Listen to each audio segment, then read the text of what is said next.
இந்த வீடியோல நாம நவகுஞ்சரம் அப்படின்னா என்னங்கிறத பார்க்கலாம்.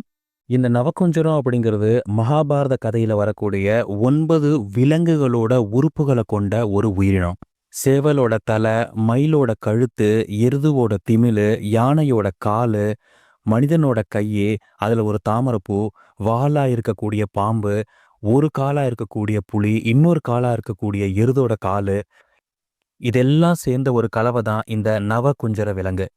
இது 9 விலங்குகளோட கலவை அப்படிங்கிறதுனால தான் நவகுஞ்சரம் அப்படின்னு பேர் வந்துச்சு.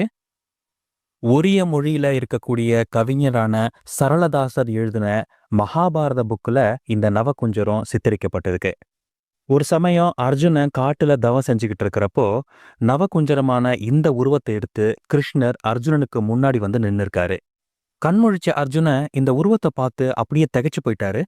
அந்த நவகுஞ்சரத்தோட கையில இருக்கக்கூடிய தாமரைப்பூவை பார்த்து அர்ஜுன இது கிருஷ்ணரோட வேலைதான் அப்படிங்கிறதையும் கண்டுபிடிச்சிட்டாரு. கிருஷ்ணர் சொன்ன வார்த்தைகள் அர்ஜுனனுக்கு ஞாபகம் வந்துச்சு. அதாவது மனிதனோட எண்ணங்கள் ஒரு வரையறைக்கு உட்பட்டது, இந்த உலகமோ பறந்து விரிஞ்சது, அதுக்கு எல்லையே இல்லை அப்படிங்கிறது தான் கிருஷ்ணர் சொன்ன அந்த உபதேசம்.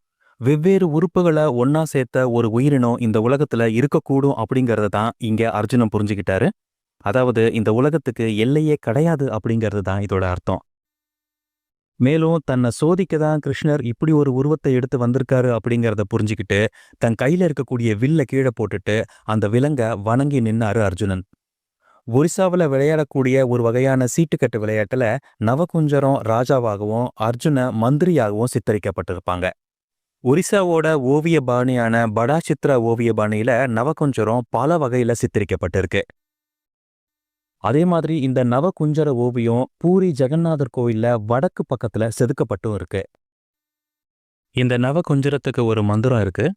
அது என்னன்னா, ஓம் விஸ்வஸ்மை நமஹ, ஓம் விஸ்வஸ்மை நமஹ.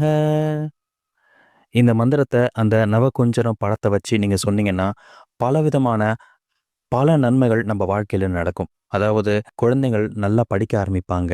அப்புறம் உடல் உபாதைகள் எல்லாம் தீரும். நம்ம லைஃப்ல இருக்கக்கூடிய நெகட்டிவிட்டிஸ் எல்லாமே இதன் மூலியமா விலகும்.